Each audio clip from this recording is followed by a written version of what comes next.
Good morning, everyone, and thank you very much for joining our workshop looking at the impacts of climate extremes, weather and climate extremes on the UK food chain. And as you know, we're trying to look at drawing out what the adaptation and policy responses to those impacts might be and understand their consequences. And I'd just like to start also by thanking those who supported us, particularly DEFRA with funding, but also through their time and inputs, the Met Office Academic Partnership, and particularly the universities here, Exeter, Bristol, UCL, Leeds, the Walker Institute at Reading, but also UKRI, the Global Food Security Programme, and the Food Standards Agency. And essentially where this workshop came from, and I'm just going to run you through this again because we may well have new people joining us from compared to day one. So basically the motivation for the workshop came from a Met Office academic partnership activity, working with the partners I showed on the slide earlier, trying to understand what the direct effects, the impacts of weather and climate shocks might be on the UK food system. And last year we wrote a perspective paper summarising our findings, and you see a very brief summary of some of the impacts that we identified there. I think to me, some of the things that were quite striking were that weather and climate extremes, even one weather or climate extreme like a heat wave or a high temperature event, could have impacts right throughout the food chain, all the way from the impacts of heat stress on crops and animals, in processing and packaging on outdoor workforces, but also in terms of transport and the need for cold storage and cold chain as well, and all the way through to retail and consumption, with the variability in demand caused by the changing yields and the changing outputs of production, if you like, but also through changing consumer demands, because of course people tend to eat and prefer different foodstuffs and kinds of food during hot weather compared to cold weather. And all the way through to disposal and reuse and the shelf life of food, and how long particularly food stored under ambient conditions might last and still be viable. And we looked at a number of weather and climate hazards as well. I've just highlighted 4 of the key ones we looked at here, but also not just thinking about climate change and extremes and their impacts at home and on our own soil, because we import around about half the food we consume. Things like disruption to ports through storm surges are important too, as well as understanding the impacts of climate in key producing regions.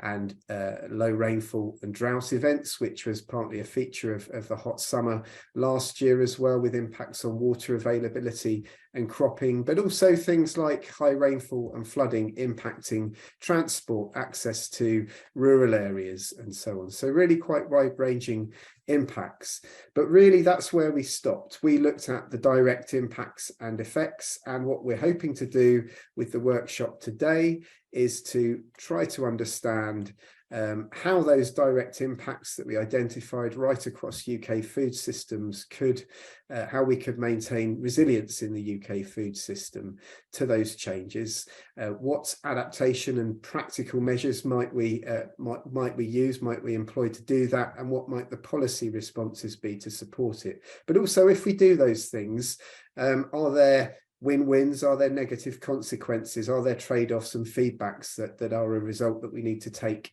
stock of and understand? So the aim here is really to try to bring together a wide community across industry, policy, science and beyond, to try to do that, but also to think about what we know and what we don't know, and what some quick wins and major projects, some priorities might be moving forward, as well as understanding how that might move ahead in terms of future funding and supporting decision making across the industry. So just very briefly, you very kindly filled in a pre-workshop survey, and just to show you who's here and why you felt you were here, we do indeed have a good spread across, particularly from government and policy and science, but also great representation from industry and other bodies as well. And thankfully, you're all here for the reasons that I had on the last slide, but also for networking and community building. So really good to understand, but also critically to learn more about the topic, which we hope you will do. And it would be really good to hear in the chat what you feel you're learning as we move through. We also asked you about your perceptions of how important different weather and climate hazards were across the food chain. And this is just one example on the left-hand side there, which is for high temperatures and heat waves. And we see in the red colours a bit of a shift towards more importance in production for heat waves and high temperatures compared to other elements, but nonetheless still a recognised importance throughout the food chain, but also some uncertainty and some differing views, which is really interesting to see and would be really good to understand in more detail. We generally saw similar patterns across different weather hazards in terms of the overall importance across the food chain, but transport was quite an interesting one in that there was high importance for transport for a number of different weather hazards, including cold events, heavy rain, storm surges, as I mentioned earlier, the international aspects of transport, wind and storms. And we also asked you where you thought the priorities should be moving forward. And you told us that one of the key things were actually around more action being needed, more direct, either policy or adaptation implementation in the near term, but also research to fill the evidence gaps around what we don't know and support that decision making, as well as some emphasis on maintaining current plans and longer term horizon scanning. So those are actually those classifications there are the way that risks are looked at in the UK's climate change risk assessment. So just very briefly, what we're hoping to do today is to look at the second step of the journey. I've just introduced what we're doing. We will then run through with the breakout group leads, recapping what we found on day one. I'll then introduce what we're trying to do in a little more detail in the breakout sessions. Breakout session one, we'll look at what strategies we can take to make sure the food system activities are ensure resilience to weather and climate hazards, but try to avoid negative consequences and make best use of any positive win-wins, feedbacks and trade-offs and so on. A short break, reporting back from breakout group one in the morning, and then a lunch break. Then breakout session two, we'll move on to look at a broader view, really, looking at major drivers and global and broader changes that will affect our ability to ensure resilience in the food system and avoid negative consequences. So what's going on in the wider world that we need to be aware of. We'll then come back and report back from the breakout groups, and then our key speakers that we're very pleased to have with us today, Dr. Luke Spadavecchia from DEFRA and Judith Batchelar from Food Matters International will give their reflections on our findings. We'll have a feedback session and outline the next steps. So just briefly, you should all have this in your joining information, but just a few key points on online event guidance. It is meant to be a very interactive workshop, so please do get involved, whether through the chat, but also critically in the breakout groups. The event is being recorded. And we'd like you to have your cameras on, but it's of course optional. Good to see who's out there. Microphones in the plenary are on mute. In the first instance, because the numbers are fairly high, please do use the Zoom chat for discussion and comments, and raise your hand, and the facilitator will make sure that you get a chance to speak. And similarly, in the reporting back session, use the chat. We will also be using the Zoom question and answer functionality in the open discussion, and use that for your questions if you can. We understand some may not have this because of the Zoom version, so if not, then feel free to use the Zoom chat too. We will keep a track of both. So moving on very swiftly, we're now going to run through recapping what we found on day one, and I will kick off from the two boards. I'm not expecting you to read or even see all of this. I realise the text is small, but it's just there so you get a flavour of some of the detail and the breadth of what we discussed. And I've put the link in the chat to the Dropbox folder where you can browse through the PDFs of all the detail we're about to go through. There should be 8 files of those. So the first breakout in the first topic we were looking at was around heat wave and high temperature, and some really interesting themes right across all the food system activities. A big discussion around animal heat stress in particular, and potential options to adapt, like shading, and also in terms of the grasslands themselves, diversifying swards. But some interesting thinking then about the knock-on consequences in terms of what the wider environmental impacts, some positive, perhaps some negative, from water demands might be of shading, but also the need to think about the sward diversity and whether that's positive or negative in terms of biodiversity and natural ecosystems.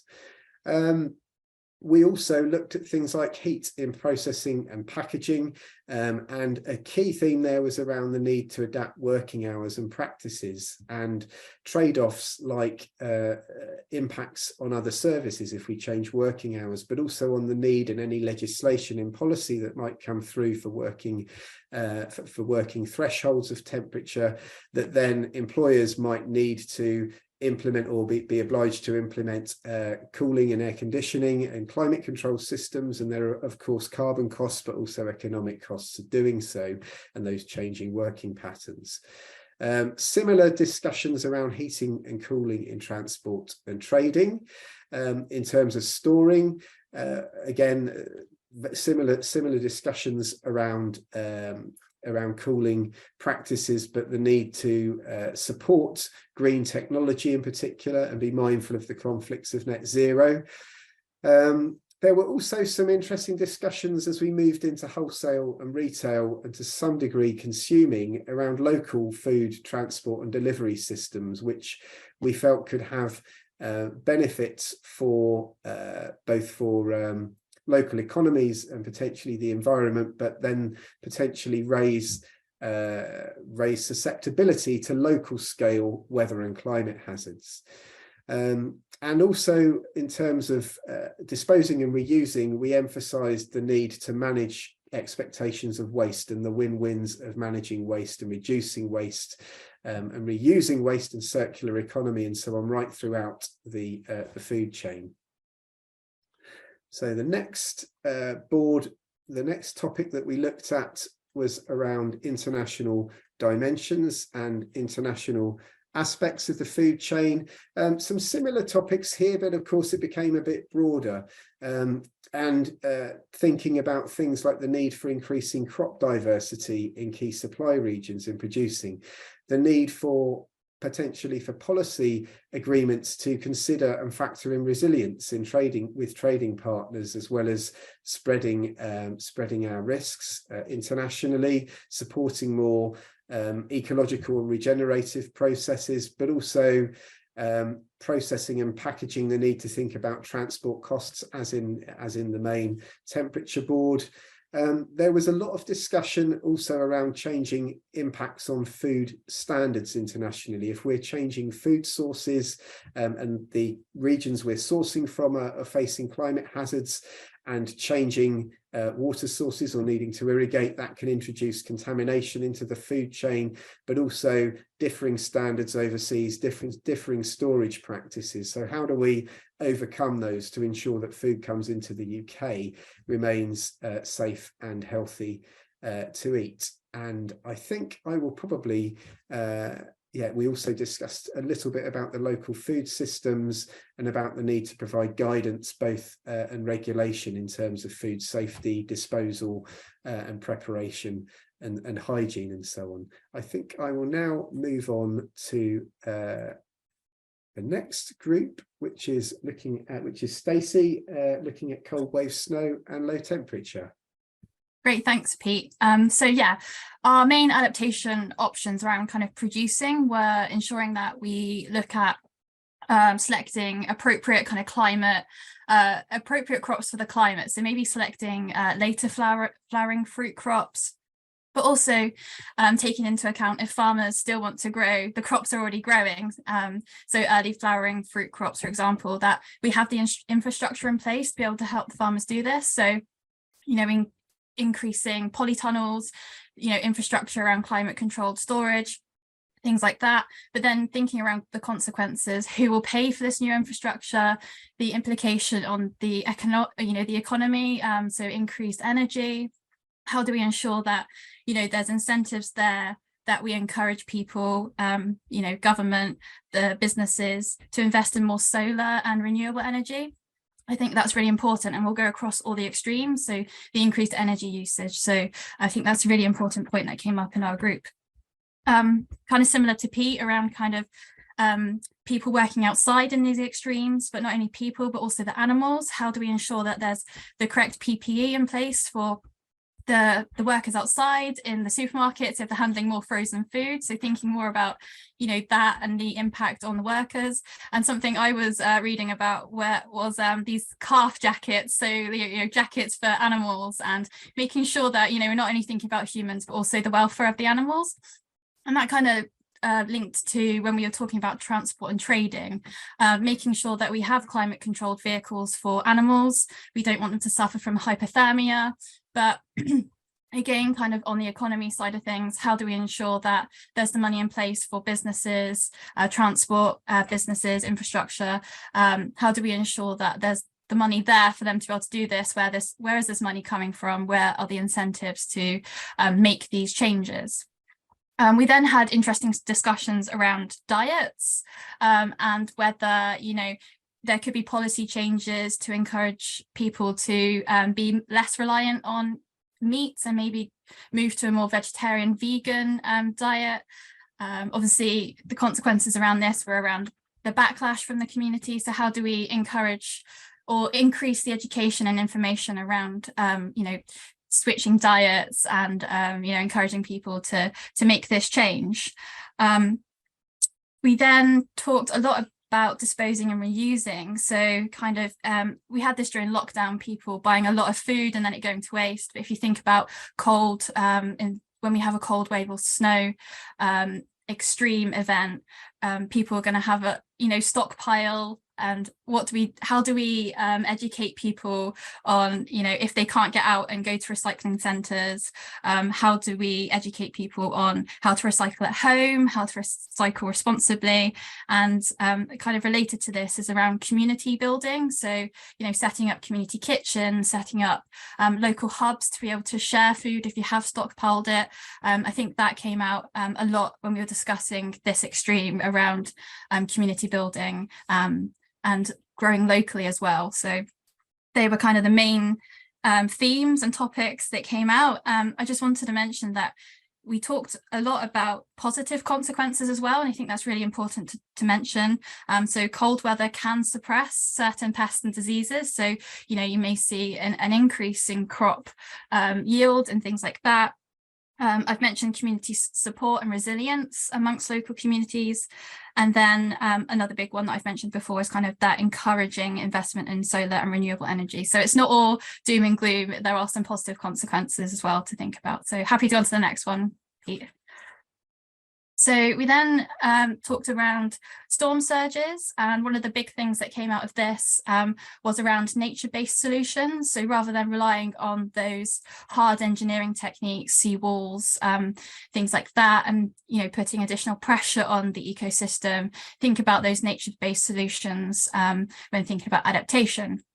Again, we had conversations around incentivizing farmers to grow different foods to compensate for the lack of production elsewhere. And also we had conversations around fertilizer policies and replacing those lost nutrients from extreme flooding. A positive consequence, again, I'm going to mention these positive consequences, is if we look at maybe implementing mapping out these areas that may be endangered from storm surges, we may actually identify areas where there is suitability in the future where there's opportunity to grow different crops, so that could help farmers diversify. And also, if we map these areas, we could also identify where certain infrastructure is at risk. So thinking about the Dawlish rail line, for example, making that more resilient.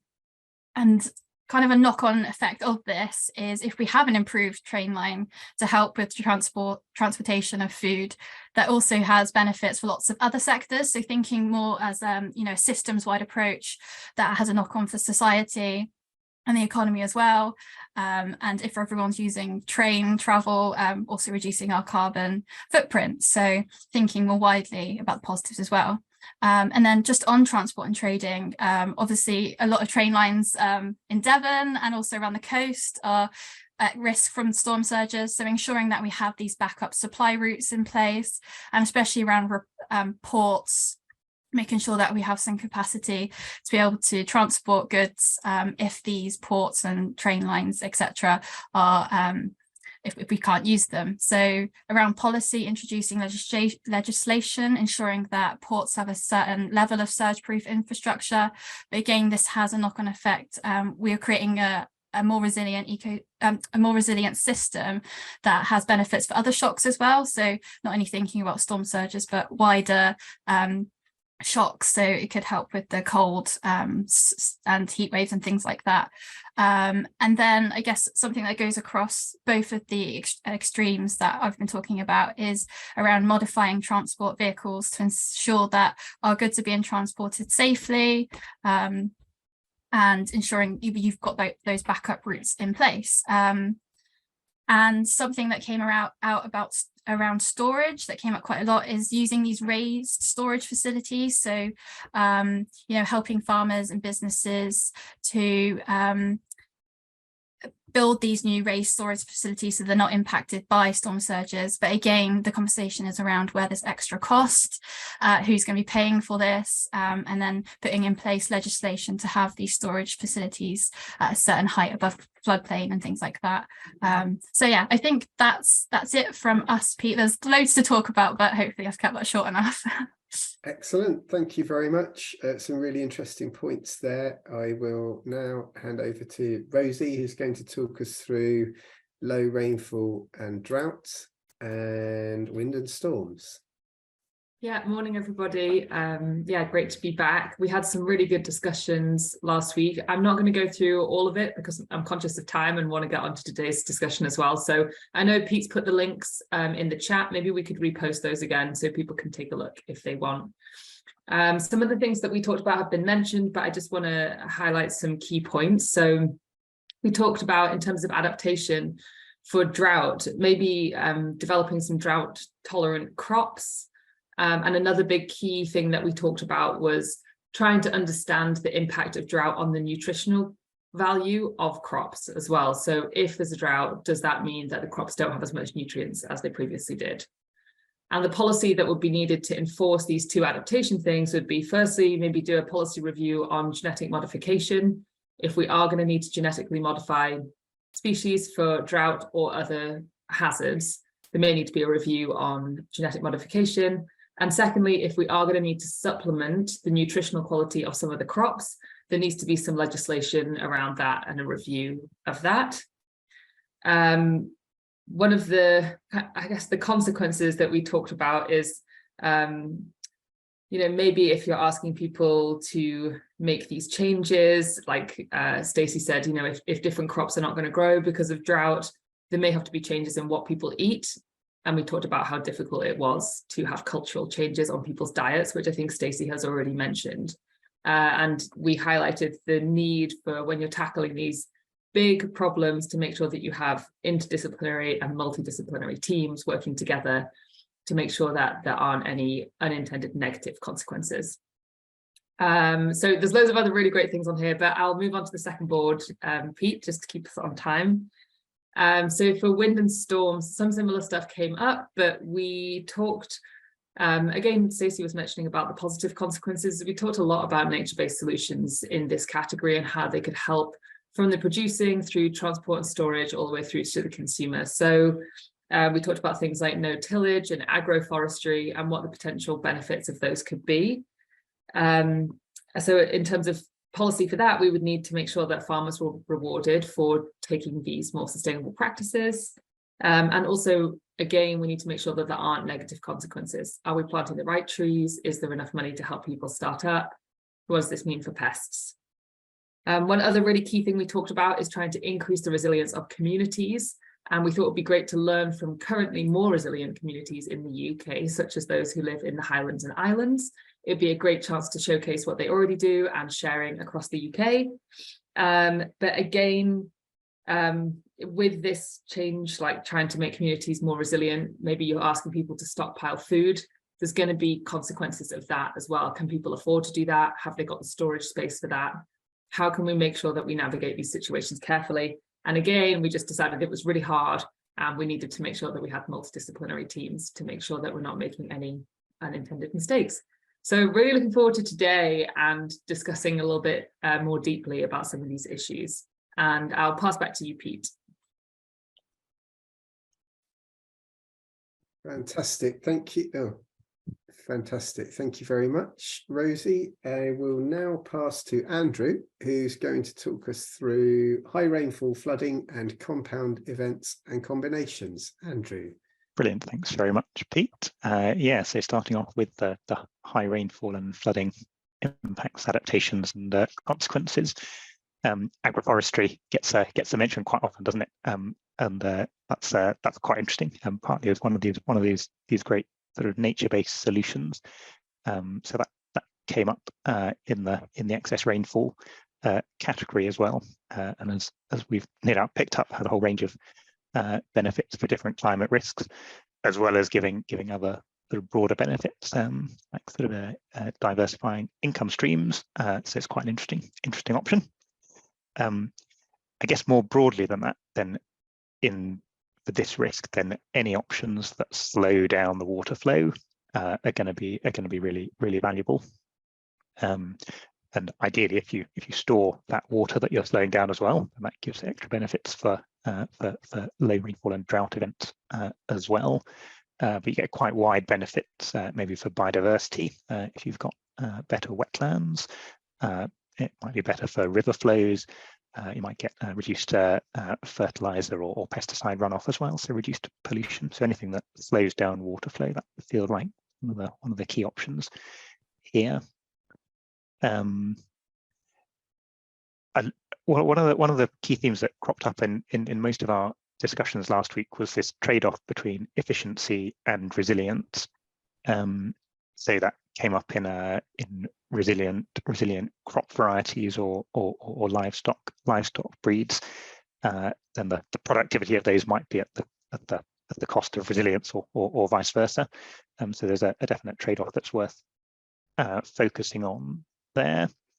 And I guess going beyond the sort of production aspects, then in the supply chain part of the food system, then all of the resilience aspects that you might build in, sort of redundancy of routes or diversification of routes or increased reporting or understanding of where the risks are, all of that builds in extra cost. So again, there's a trade-off as to where do you draw that line between resilience and cost, which is quite interesting.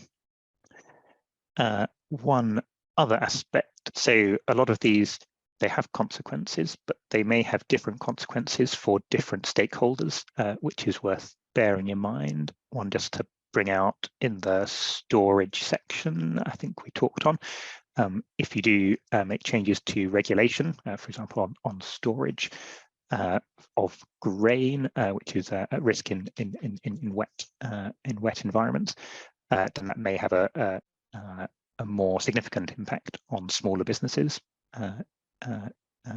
keeping up to date with those regulations. I think I will stop there on the high rainfall. Let's go on to the final board, I think, compound events and combinations. So these cover a whole range of different aspects, and many of the adaptation options for these compound events are kind of the same as the individual events that we've talked about earlier. We found in our discussions last week that where there was most interest of things that are distinct for compound events tended to be in the production side of the food chain, which is maybe interesting. And I think the other thing I'd say about these is that while some compound events might be rare, to have several adverse shocks kind of stacking up in unhelpful ways, so that might be rare, but actually they could be particularly severe, which is interesting because that might mean that instead of having a particular shock that you can manage, you're actually having a sort of wider system-related impact, which might need a different kind of approach to dealing with that.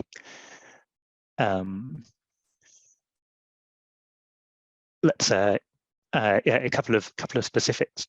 So one of the observations that was quite interesting is actually how compound events affect agricultural production is not really very well understood. So that came up as a pretty significant topic for extra research, both in terms of the impacts of compound events and also the changing likelihoods of those events, and being able to predict them would be pretty valuable to know.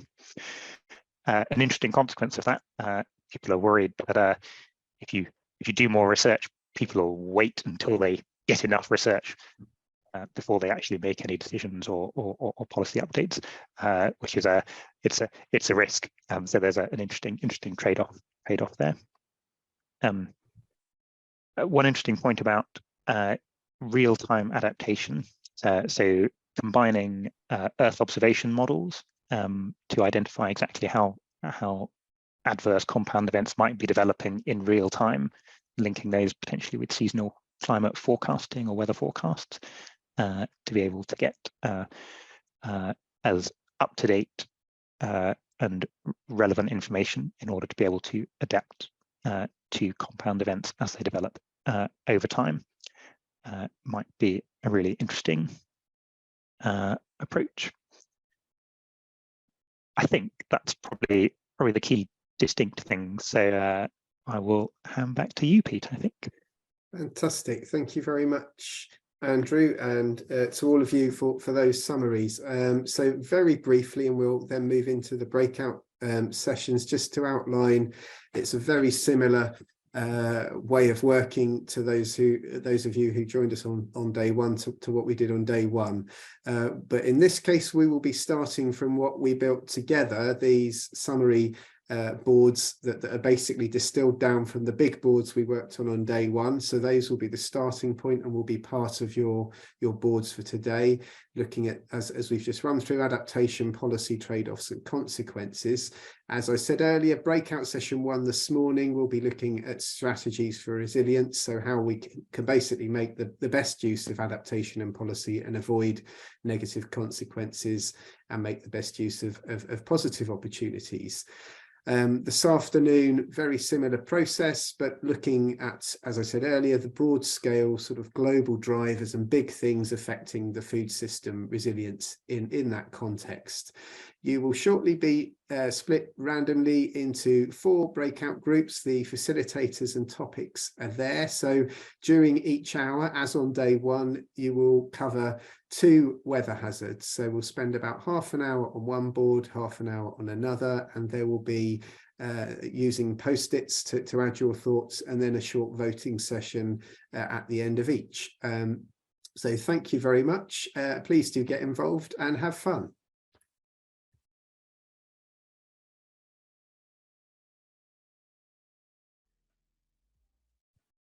Okay, hello again, everyone, and thank you for your efforts in the breakouts. I think we had some, certainly in mine, we had some really interesting and enriching and quite complicated at times discussions. What we're going to do now, very briefly, is just go through some reporting back from what we found in those breakout groups, running around the different groups and in a slightly different order, just to keep things a bit mixed up. So could we please start with group 2, Stacey New, who were looking at cold wave, snow and low temperature and storm surges.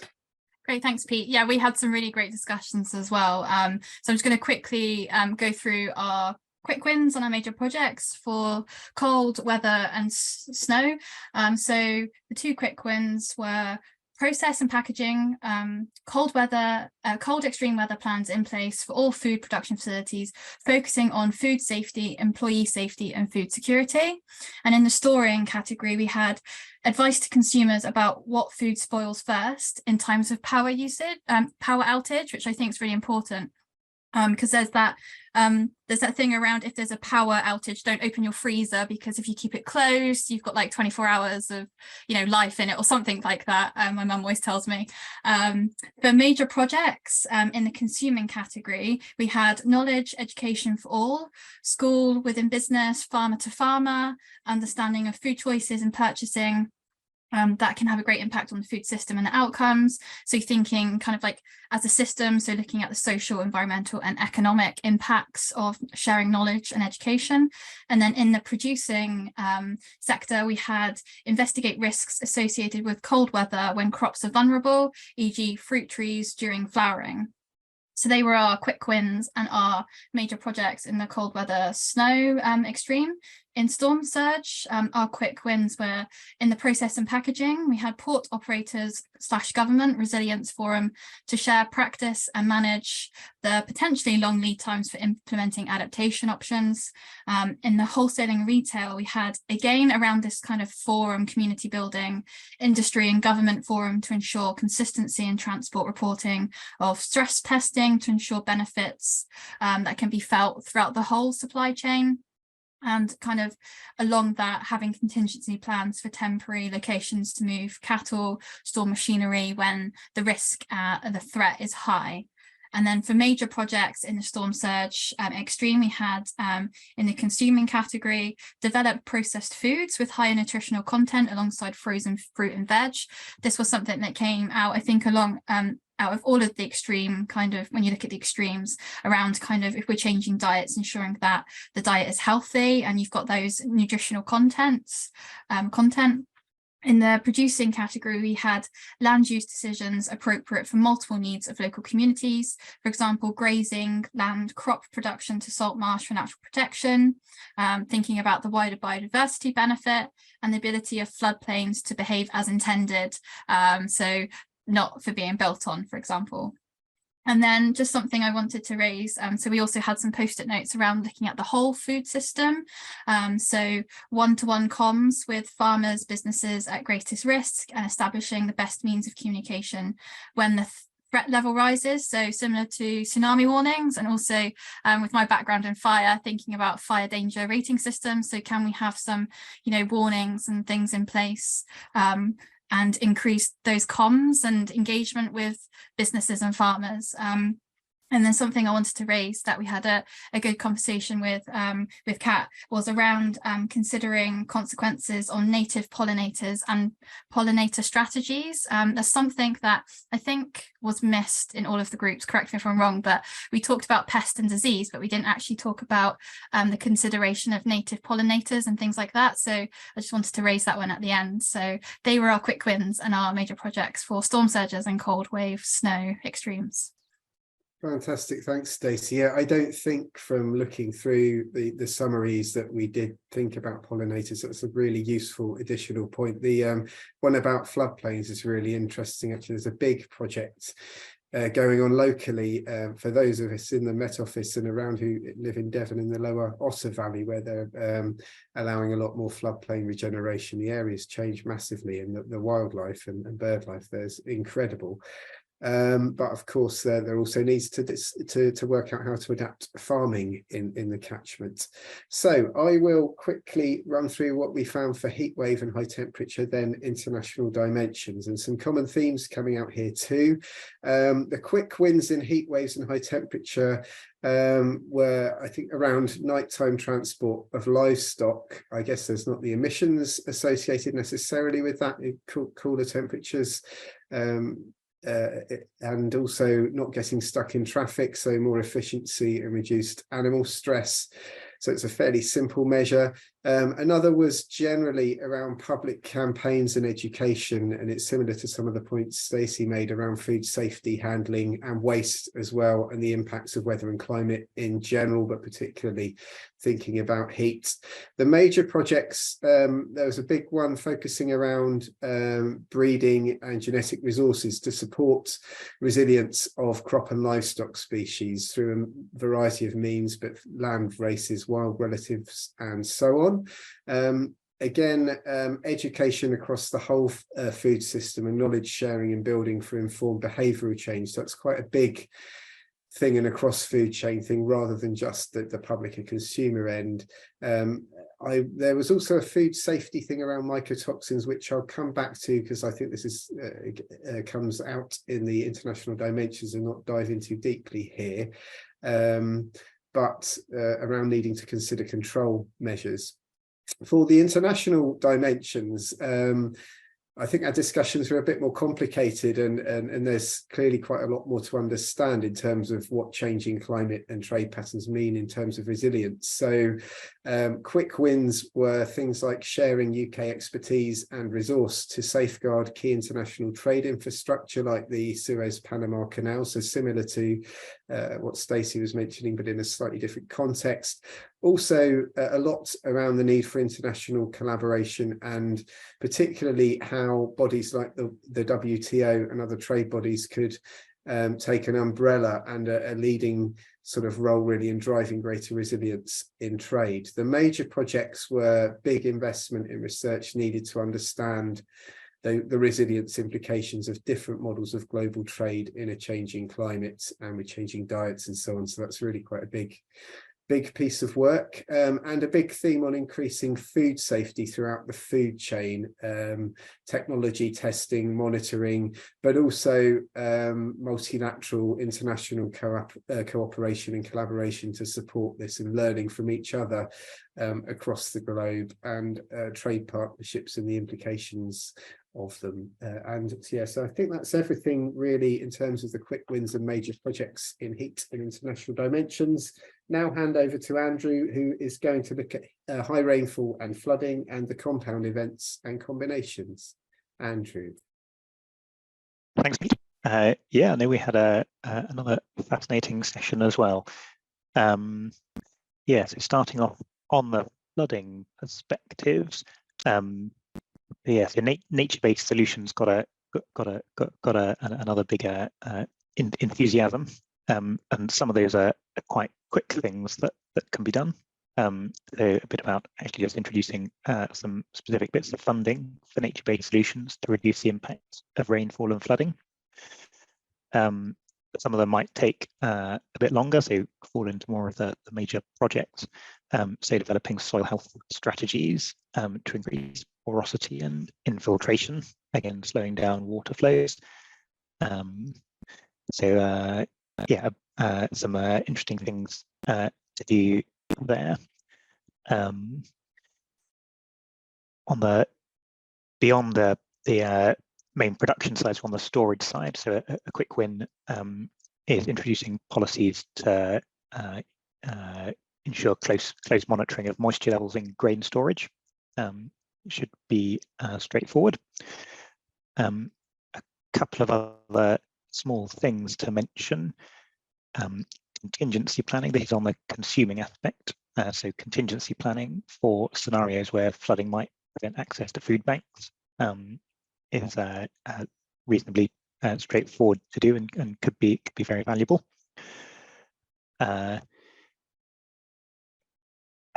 just one other thing that entertained me that was new to me. Someone mentioned floating livestock farms, which are apparently a thing in the Netherlands and possibly elsewhere, but as being a good resilient option, for example, to avoid having to deal with flooded land because you're floating anyway. So that's a nice entertaining option as well. I think that's everything for the flooding that I was going to mention. Moving on to compound events, we had some fascinating discussions here, and one of the things that I was going to mention is how often diversification comes up as a a valuable strategy on every scale, almost from individual farms to sort of local, regional, national, and possibly international levels as well. But that trend runs counter to a lot of the, or increasing diversification is counter to a lot of the trends that we've seen historically. So it's not obvious that market-driven approaches are going to resolve that. Diversification at a production level is difficult and needs extra knowledge infrastructure, and it's just a more complicated thing to do. So actually strategies that deliver training and funding to improve diversification are likely to be valuable. That probably fits into the green, the major projects bucket. That's quite a large project, I would think. Diversification in terms of food sources is another interesting perspective, and obviously linking into the international aspect, Pete, that you discussed a minute ago. But having a more intentional and strategic focus as to exactly which areas of production should be domestic rather than imported, and if they are imported, then understanding where the risks are and whether that's appropriate would be valuable. A couple of quick options, more on the whole food system perspective, actually. So building adaptive capacity should be probably just about fits into the quick wins. So that would be encouraging more use of climate services, seasonal climate forecasts, to build a broad resilience and being able to get used to adapting to climate shocks would be valuable. And the final thing for these compound events is that actually adaptation actions that build broad resilience towards a variety of different futures is a good strategy to focus on, rather than just adapting to particular scenarios. I think that is where I will stop. But thanks all in the group for a really fascinating discussion. Fantastic. Thanks very much, Andrew. I'm probably going to go away in the lunchtime and look up these floating farms. I'm absolutely intrigued. But can I now hand over to Rosie, who's going to talk us through low rainfall and drought and wind and storms. Thank you. Yeah, so as Pete said, I'm going to start off with the low rainfall and drought, and I've put stuff in the chat in case people find it easier to read than to listen. So we had a really interesting discussion. Actually, we've got a good mix of people, from kind of people who study climate resilience all the way to a big speciality in kind of health and food standards as well. So that was interesting for me.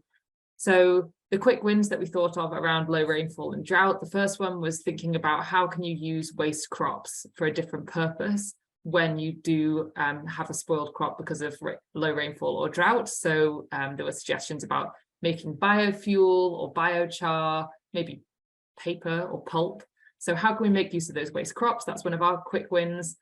And the other one was this real enthusiasm to be better communicators. So could there be a government-run campaign, for example, to talk to people about the benefits of local and seasonal food, and also highlight the fact that not all products are available at the same time in the same place. It could be a really cool social media thing, you know, maybe, oh, we've got our potatoes here in South Devon. Oh, we haven't got them yet in Scotland, a couple more weeks, you know, like you could make it quite fun. In terms of the major projects, there was a lot of enthusiasm for more research into vertical farming within urban developments. And that could really link into those discussions that we've had, I think, across the different groups about more localized food supply chains. And the other thing, again, linking into what others have said, was to try and explore these cascading risks along the food chain. For example, the risks from pests and diseases, and highlighting the importance there of learning from our international colleagues. So how can we, you know, maybe study what pests and diseases are happening in different areas of the world, and then pull that knowledge back to the UK, and vice versa, share any knowledge we have with our international partners.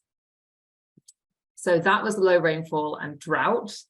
And then the second thing that we were looking at is wind and storms. Just put that in the chat for everybody. So the quick wins, again, we kind of had this theme around, can we get some better communication going on? But this time it was better communication kind of between farmers, retailers and manufacturers, trying to understand where products are in the supply chain and whether we can set kind of minimum or maximum amount of foods that's traveling through at any one time.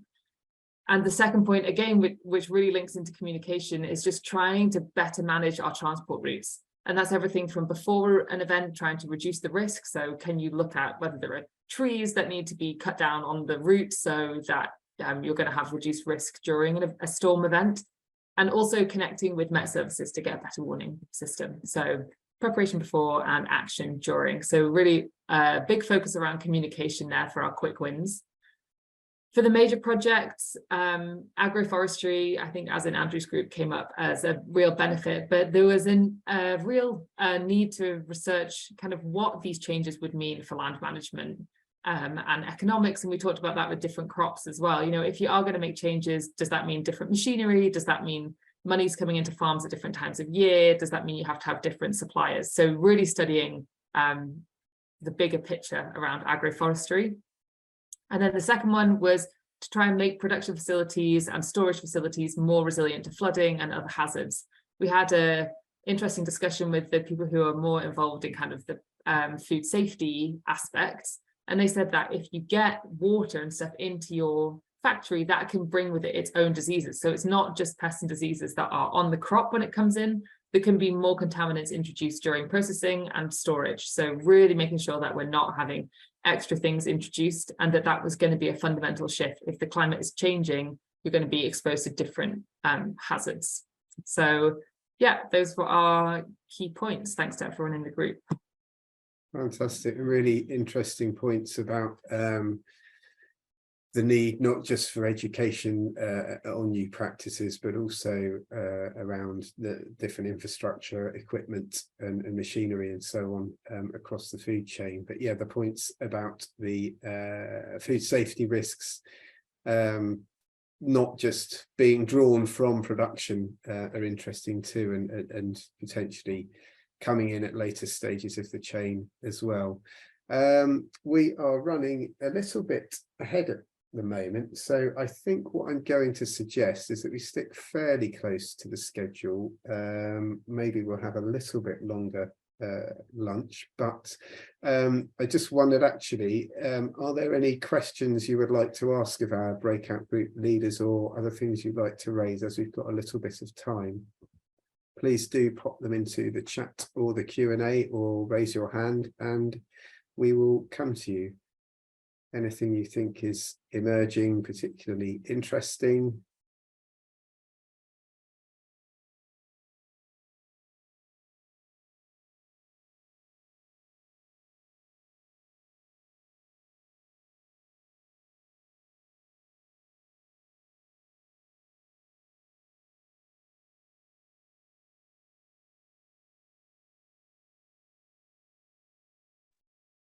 There are some comments in the chat. Maybe we could just pick a couple of those and discuss around those. That's a good point, actually. I will. There's a few comments actually. There's a comment from. I'm just trying to zoom back up since all the pasting. So there is.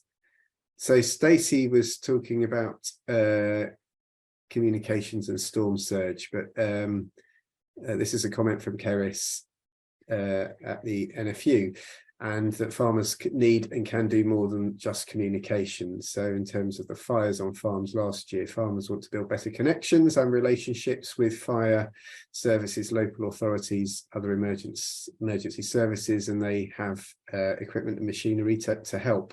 And there's a comment from Kat at UK HSA saying that's more common in Australia. So interestingly, this is bringing back in on two levels, a sense of collaboration, connection and cooperation, both on the local level, but also learning and sharing experience internationally. I'd be interested if there are any other any other examples like that, or any other things, practical examples that we see either nationally in responding to extreme events? I know to a degree, actually, fires have been a fairly, through the work we do on the climate change risk assessment, not an incredibly substantial risk historically to agricultural production, but with very hot, dry summers, of course, that's changing. Yeah, I was just gonna say, Pete, on the fire thing.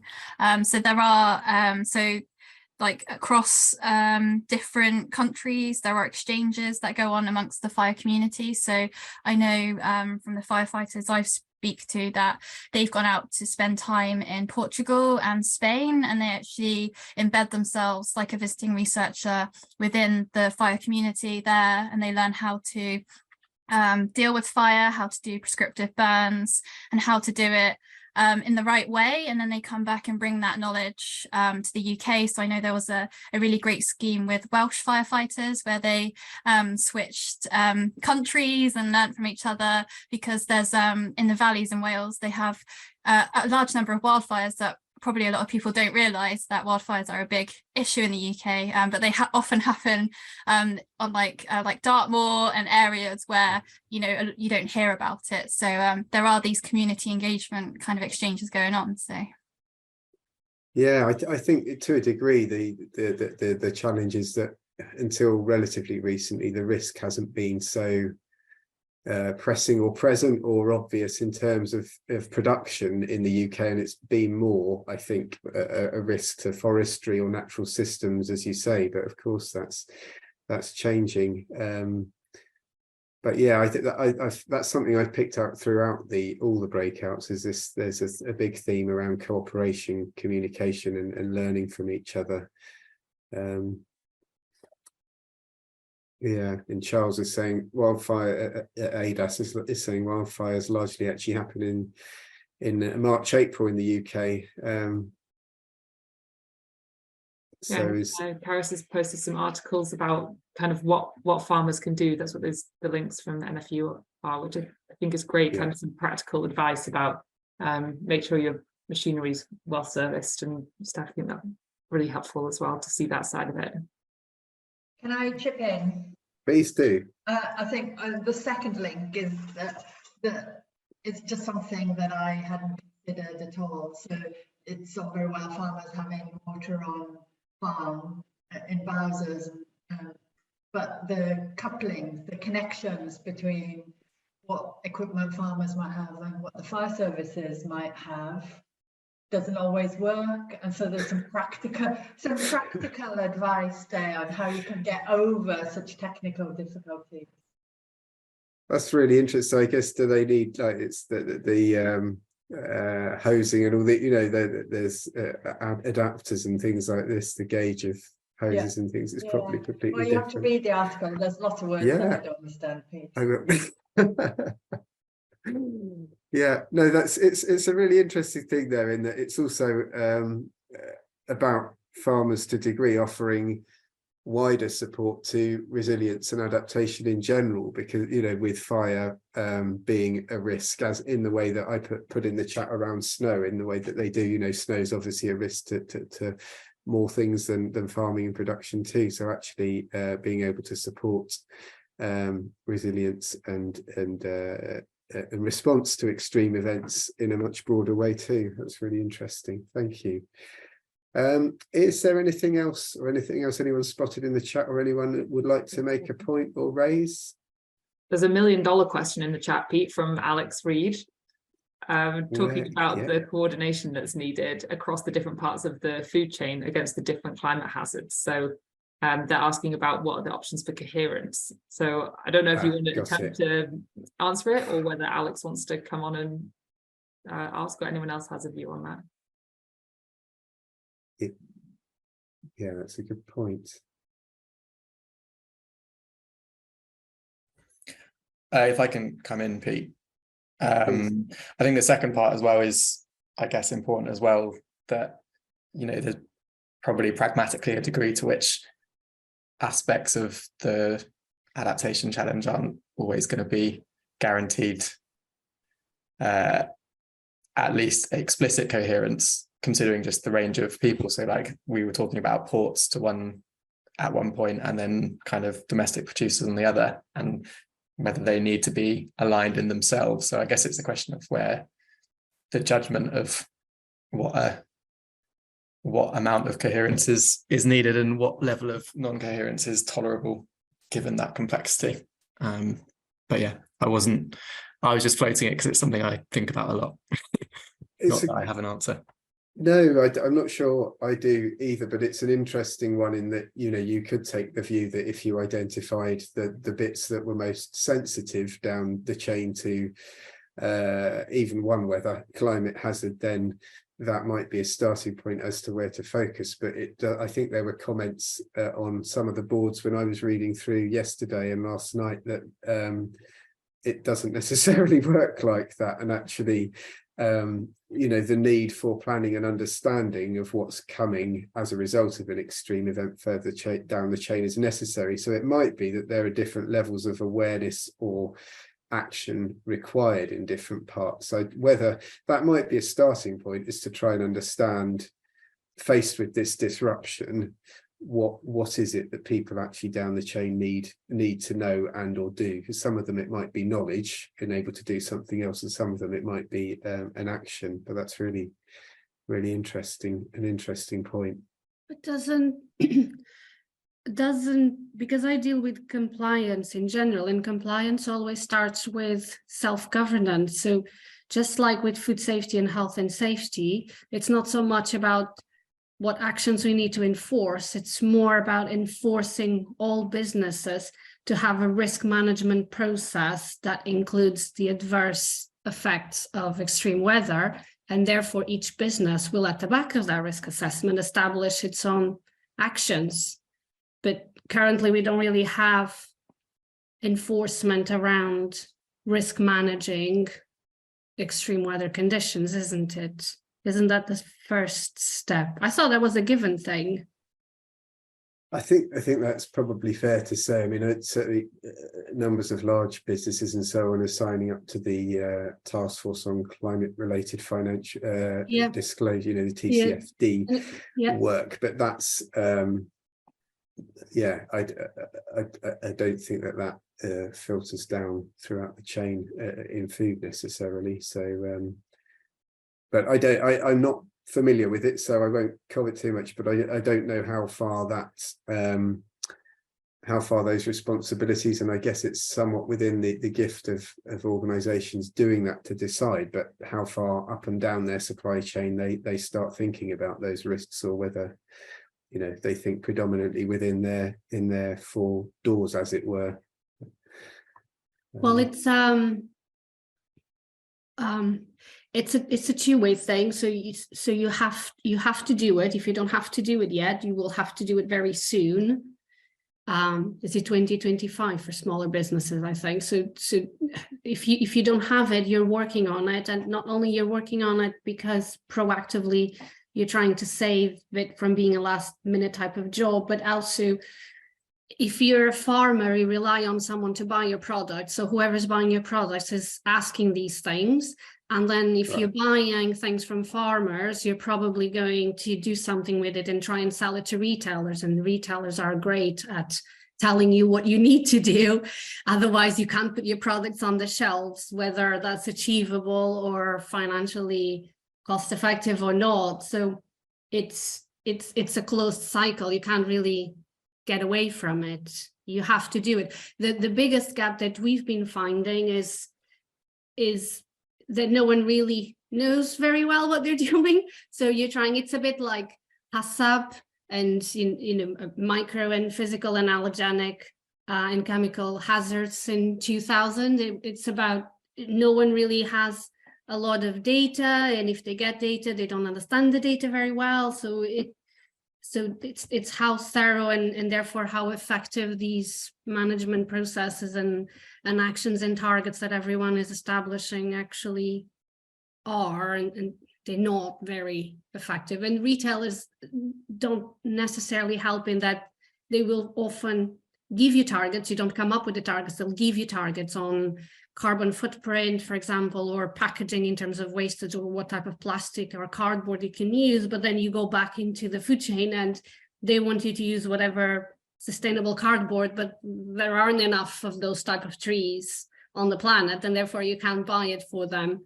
So it's just, how can we all upskill ourselves and work together instead of everyone trying to do their own research, and maybe come up with, you know, a template and our own targets, rather than being given targets by unachievable targets by somewhere else higher up the chain. That's where we are, at least in the organic farming side of the food chain. Thank you. Yeah, no, that's an interesting insight. So yeah, I think in summary, still quite a complex area, Alex, and $1 million question, as you say. Anyone else, any final comments or thoughts or discussions before we break for lunch?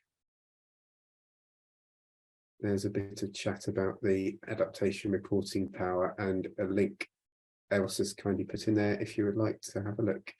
In which case, let's break a little bit early for lunch, and we will come back as planned at 1:15, 13:15 to go straight into breakout session 2. Very similar process. You'll be in the same groups as last time, but we'll be looking then at the major drivers and factors that could affect our ability to ensure UK food system resilience to weather climate hazards and avoid negative consequences. So see you after lunch, and thank you once again.